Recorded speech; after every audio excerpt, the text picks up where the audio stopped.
the 13th day of August 2018. A very good evening and a warm welcome to the program. This is The Big Story right on KTN News. My name is Yusuf Ibrahim. Tonight we're probing a matter that has been hitting the headline for the better part of last week and this week, and that has everything to do with corruption in Parliament. So the big story tonight is a Parliament or are members of Parliament there for hire?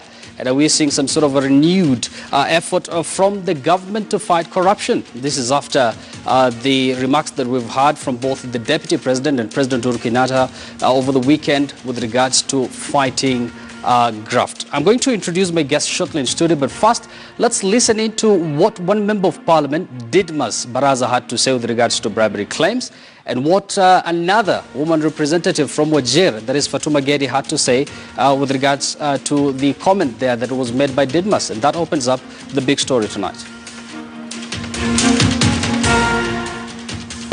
I saw Parliament being taken over by the cartels and their agents. I saw Honorable Fatuma Gedi trying to bribing members of Parliament.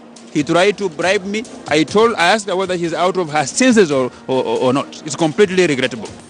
Yes, I did mobilize the members, and that is my responsibility. And I have no apologies to make to do that. And what I did was good for this country and was good for the House. I actually restored the dignity of the House, but I've never, ever bribed a single member. You've heard both statements there. So tonight on the show, I shall be speaking to youth and governance expert Steve Ogutu, youth leader Asma Numondi, and former Sarangombe MCA Owino Kotieno. But before you hear from them, let me bring in our lead reporter, Sophia Oruna, who has more insights on this topic. Sophia, good evening. I'm sure you've heard that contradicting statement from those two members of Parliament in question. What more do you have for us tonight?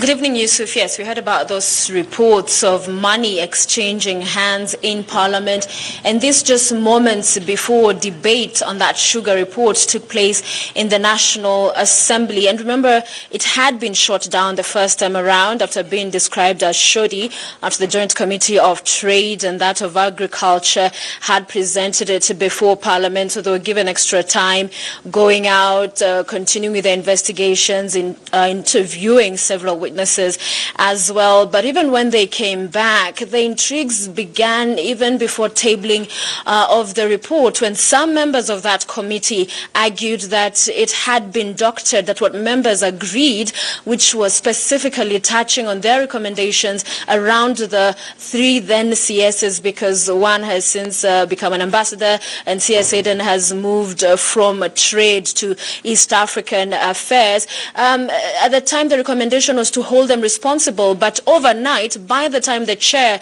Kanini Kega, was tabling the report, it was now recommending that investigations, further investigations be conducted by the various organs. So, following this, you saw the Kimilili Member of Parliament, Didmas Barasa, coming out to say that yes, there were those overtures, there attempt to influence his vote and decision around that report, to reject it, and he's named specifically the Wajir woman representative. And today earlier, she held that press briefing at Parliament building, saying that she did not bribe anyone, but talked about mobilizing, that she has no apologies for that. However, she did not continue to break down what she meant or what mobilizing in this instance was, because you have other countries such as US, when you talk about mobilizing or lobbying, in some of these instances, it does include putting on the table something that would cause one, if they did not intend to vote or make a decision in the fashion in which one would want, then put something forward that would have them change their mind. So it's unclear this particular point, but she did say that she mobilized members to reject that report, which she went further to describe as well as shoddy and vague, saying it did not answer the question of the suitability, whether it's fit for consumption, as well as the barons. that have been largely mentioned around investigations on this story. But one thing is for sure, Yusuf, there was exchange of money. Yesterday I spoke to one of the members of parliament who was seeking to bring an amendment to return recommendations to holding the CSs accountable. And she affirmed this. She confirmed that in fact those bribery allegations did take place.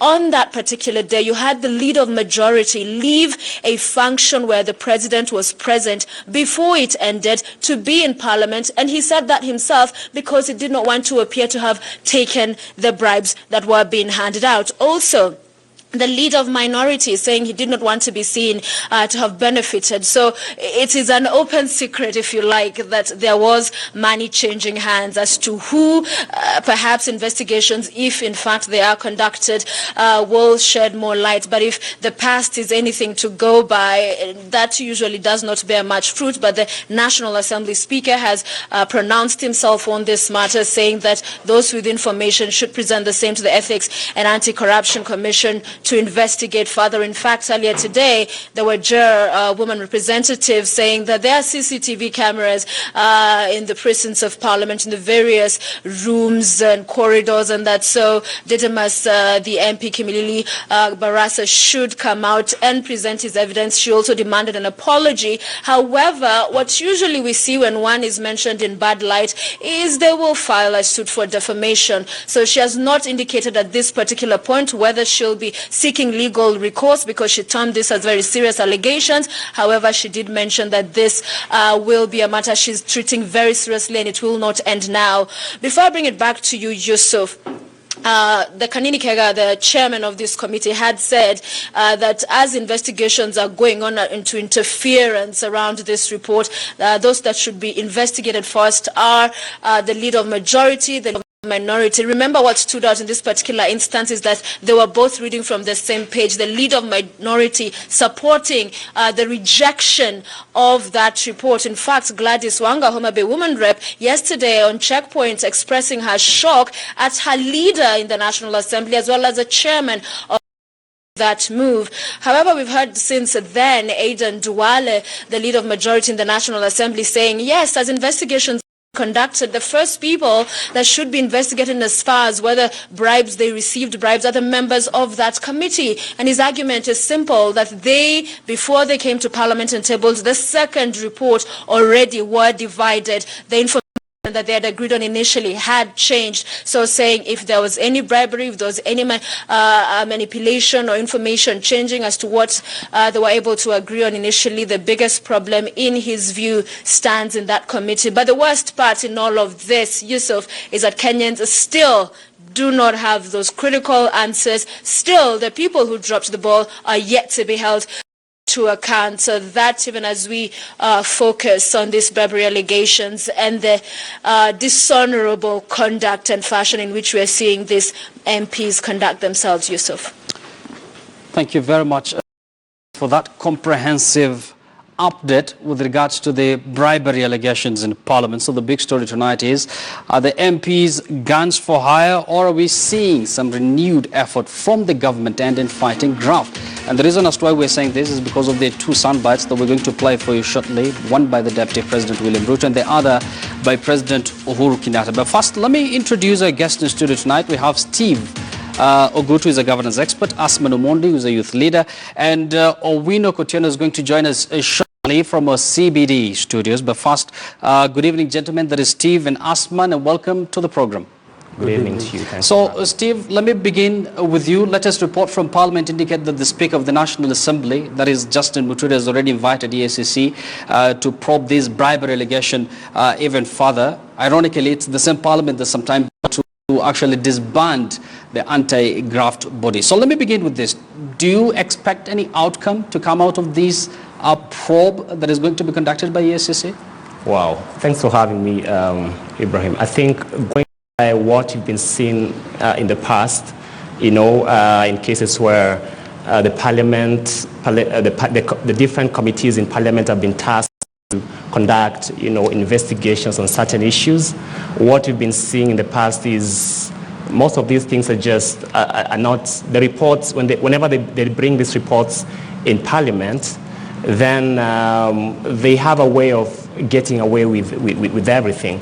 And so for me, I think, and I can say this with a lot of certainty, that we should not expect anything new. I mean, it's just the same thing year in, year out. Mm-hmm. But I wanted to say this, that I think the kind of leaders we have, from what we've been seeing and what we've seen even in this report that is currently being handled in Parliament, I think that the leaders we have are people who do not really, they fall short of Chapter 6 of the Constitution. Mm-hmm. And so they don't have integrity. We've elected them to actually represent the interest of the Kenyan people in Parliament. But what we are seeing is actually greed. I mean, they're so greedy. They think about their stomach, so to speak. They think about their own welfare. Yet they're supposed to protect and advance the interest of the common mwananchi down there, Wanjiku, Otieno, and those poor people in the grounds. So it's a very sad affair. I'm just hoping that Kenyans are learning and watching, and come 2022, then they'll make very informed decisions based on this evidence that we are seeing as a country. Yes. Now, let me bring Asman into this conversation. Asman, we're going to play a very interesting soundbite by the President when he spoke in Kisii during the International Youth Day, where the need for youth to be in the front line in the war against graft. You're going to react to that once we play that soundbite. But first of all, Steve has already said that he doesn't believe that there'll be much outcome from this EACC probe into Parliament. What's your reaction to that first? I think what has been done before is what is going to be done again. I tend to have the same opinion as he has, that the government has continuously tried to pin down these people who have been involved in corruption, but to what end? They've always been getting out. So I expect the same to come out of it. However, it should not be gainsaid that the government has tried as much as possible this far to curtail the situation as it is ongoing right now. So I want to applaud the efforts that are being done by the President. The only problem is that the President is in this situation all alone. The government agencies that are tasked with the responsibility of ensuring that this corruption does not continue are sleeping on their job.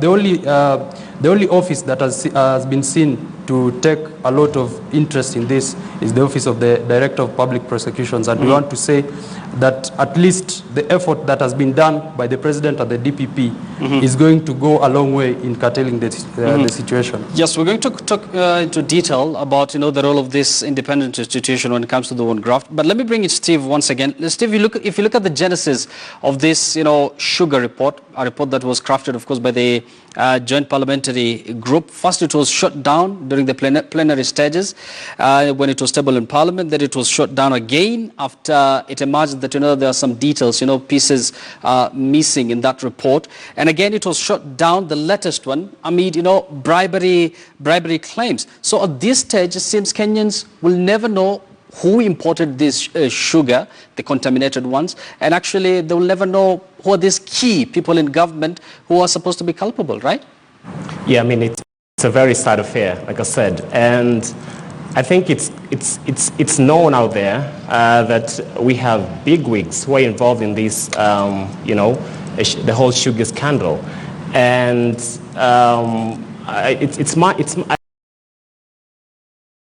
a lot of confidence based on what we've been seeing in the recent past. In matters tackling such huge criminal cases. We've seen the way the DCI is committed to doing its job, and the DPP, and the goodwill from the presidency. So I'm hoping that they may try to just get away with it, but I have a very strong confidence that if the DPP and the DCI and all the agencies charged with the responsibility of tackling matters corruption are able to do a very thorough investigation into this matter they should go for those people who were called the big fish, you know, and just like they've done in the past. You know, yesterday we had, was it yesterday or the day before yesterday, we had people like Suzuri being arrested, you know, and there is a very good indication that nobody is above the law. And if you commit anything that is criminal, as a person who's holding any public office, then you're not above the law. I mean, you should be investigated, and if found guilty, then you go where you belong, to the jail. And I think that is something that needs to really be given a lot of support, not just from, like I said, the fight against graft is not just a president fight. It's a fight that requires all of us Kenyans, you know, from all walks of life, to come together and support this process. Yeah. Once again, we're going to talk about the role of youth when it comes to fighting graft. Because of that soundbite that we've promised our viewers earlier, we're going to play that shortly. That, Asman, let me bring you back. You've heard, of course, Steve's point of view there. Parliament is supposed to be like some sort of a watchdog. So now that we're getting these, you know, bribery allegations, I understand it's yet to be substantiated, but where will this leave the common, you know, citizen out there, the common, you know, mwananchi out there? You know, first of all, it is very unfortunate that our members of parliament have reduced themselves to a level of receiving bribes as low as 10,000, 30,000 shillings. It is very unfortunate, and it is not even a matter of how much they are being given as a bribe. It is a matter of what they go to do in parliament. Were they elected to go and be involved in other activities that do not contribute to the well-being of the common wananchi?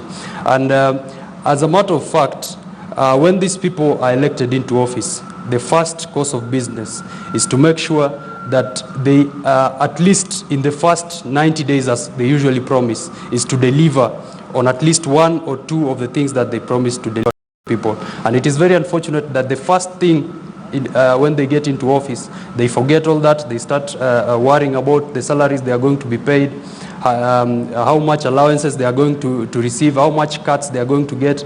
And corruption does not even begin from the people that are elected into office. It begins from the grassroots level. And what happens, as we've seen right now taking place, is that once the elections are over, the common mwananchi tend to relax and wait for the next election. They do not understand that once the elections are done, the first cause, the action starts immediately after the election.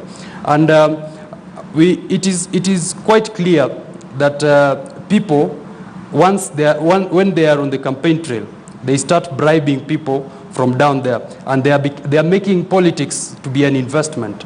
So what you find happening is that those people who use a lot of money to get into these offices, it's like an investment. They invest so that they get returns once they are in office. And it is very unfortunate. You find that the citizens themselves, they ask these people to give them money. They ask, what are you going to give us? And when the member of parliament comes to speak to them in a public gathering, they start asking the member of parliament, how are you going to leave us? So it is a matter that comes down from the grassroots before it rises up. And it is a matter that, since it comes from the grassroots level, from the citizens themselves, it has to be curtailed from the citizens upwards. And speaking about representatives, we have a former representative. There is a former MCA with us in studio. There is Wino Kotieno. I believe you can hear me now. He's with us in studios, joining us all the way from the CBD studios. Wino, actually, I'm going to engage him once he's ready, but let me engage Steve once again. Steve, I'm sure you've seen the development in Parliament when that sugar report was tabled. And from all the speakers there, of course, there are members of Parliament who wanted to shoot this report down. Nobody was talking about the need perhaps to amend the report or even strengthen it in order to make sure that, you know, the key people, especially in government, are going to be found culpable. I mean, nobody was talking about the need to make this report strong. So what do you think, or what are you reading in that, first of all? These people, they were told, I think they had a meeting prior to going to that particular sitting. And it's like they decided that, we want to focus on pushing a particular agenda. And it's unfortunate, like I said, the agenda that they wanted to push, or they are pushing, is an agenda that is selfish, an agenda that does not in any way seek to support, or benefit that common mwananchi down there. And I feel that, like I said, these are leaders who've fallen short of, the Chapter 6 of our Constitution, and they did not deserve to hold those positions. I think the honorable thing they can do is actually to just resign. I wish we could. I don't know. It's a very sad affair. Possible. Now, let me talk about the soundbite I promised earlier. The president, while presiding over the International Youth Day in Kisii County yesterday, rallied the youth to be on the forefront in fighting graft. Let's listen into that soundbite first.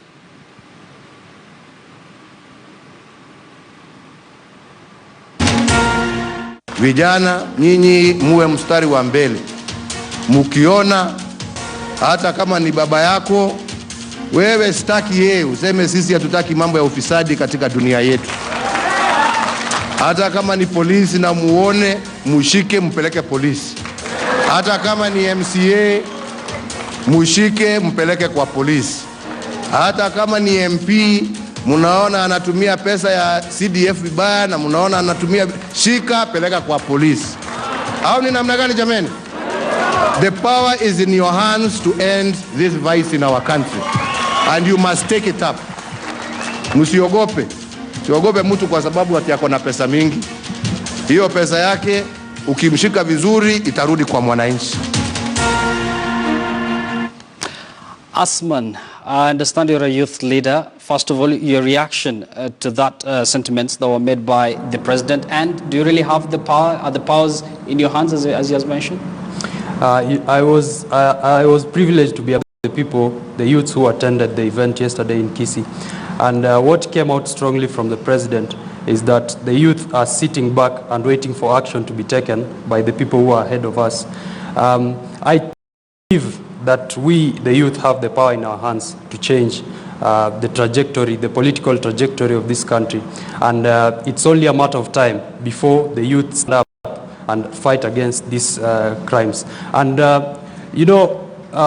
for the longest time, the government has sidelined. I have a lot of problems with the president by saying that we, the youths, are the ones who are supposed to come out and arrest people. Yes, we have the ability to come out and arrest these people, but there is a mode of operation surrounding the way these people are supposed to be arrested. I cannot,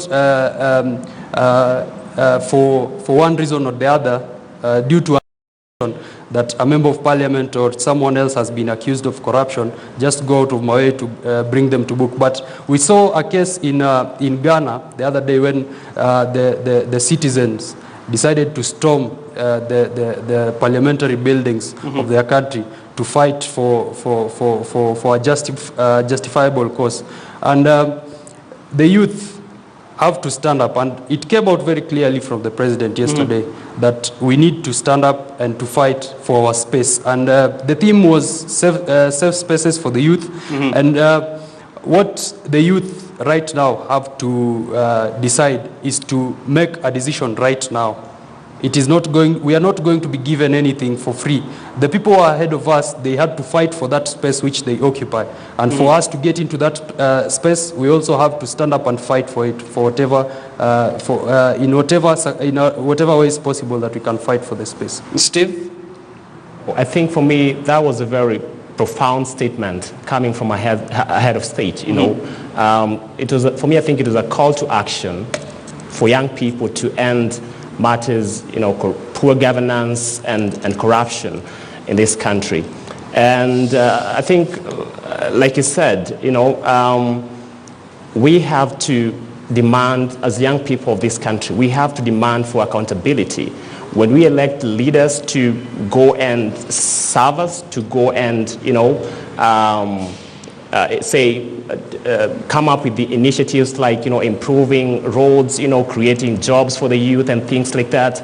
And then we know that actually there are money that are allocated for these, some of these projects, even at the county or at the constituency level or the ward level. So I think we must demand for accountability, and we must be involved in matters, public participation, so we can tackle these matters around, poor governance and corruption that has been, bringing this country down. But I'm so happy, like I said, that the president is leading the way in matters, in addressing, in restoring the hope that this country has been yearning for a very long time. Actually, we have some more strong words from the head of the state. We're going to play that after this short break. Let me give Owino the last word before we take that break. Owino, good evening. Welcome to the program. I know you're a bit late to the party, but let me take you back to Parliament. The latest report from there is that the Speaker has invited the EACC to come and probe, issues to do with, allegations of corruption there in Parliament. And interestingly, it's the same EACC just a few days back or a few weeks ago, the same Parliament wanted to disband. So I'd like to hear your view on this. Do you believe there might be any sort of tangible outcome out of this?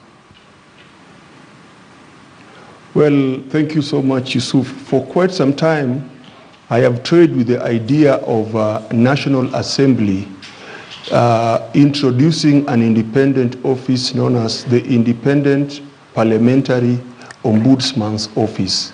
This must be an independent office that is also going to provide oversight against members of parliament.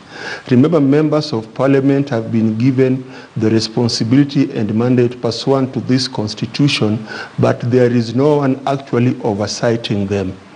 It is a high time that we must introduce this office, strengthen its capacity, fund it with adequate resources, give it an independent budget line, so that it is the Ombudsman's office in Parliament now who will be charged with the responsibility of ensuring that we provide oversight to members of Parliament. I am saying so because members of Parliament are easy to manipulate. This is a crop of leaders that can be easily intimidated by crooks, by cartels, and if we do not actually provide mechanisms and institutions that is going to ensure that they are also oversighted, then generations to come will only be reading from newspapers or from books that there was a country called Kenya, because parliamentarians are actually confusing the independence of legislature or supremacy of legislature with impunity. It does not mean when parliament is supreme, then impunity reigns supreme. I must actually inform Kenyans that early 1700s, the call for American independence was no taxation without representation. It is also high time that even Kenyans must come out in large numbers and say no representation without accountability, because almost 10 years, 20 years down the line, these people have been representing us, but we are still poor. Structures of governance are still weak. We have actually Article 10, principles and values of governance. Nobody is actually giving this article. Nobody is breathing life in this article. MPs must be like Caesar's wife. They should be helping the president in the fight against corruption. But it seems as if they are still not prepared. They are still holding fort for cartels. They are holding fort for thieves. These are, I would describe them as social and political perverts. We can no longer call them honorable members. Yes. We know, and there's a question I'd posed to both Steve and Asman earlier. This is with regards to how, members of parliament had, conducted themselves while shooting down this same report. Yes. Of course, apart from criticizing this report, nobody talked about the need to amend it or, make the report, perhaps strengthen it in order to have, a strong report with regards to the probe that was made by the committee in question. So it seems at the moment, Kenyans might never know who are these key people in government who have, facilitated the importation of this sugar in question. Well, Parliament is a house of rules and procedures.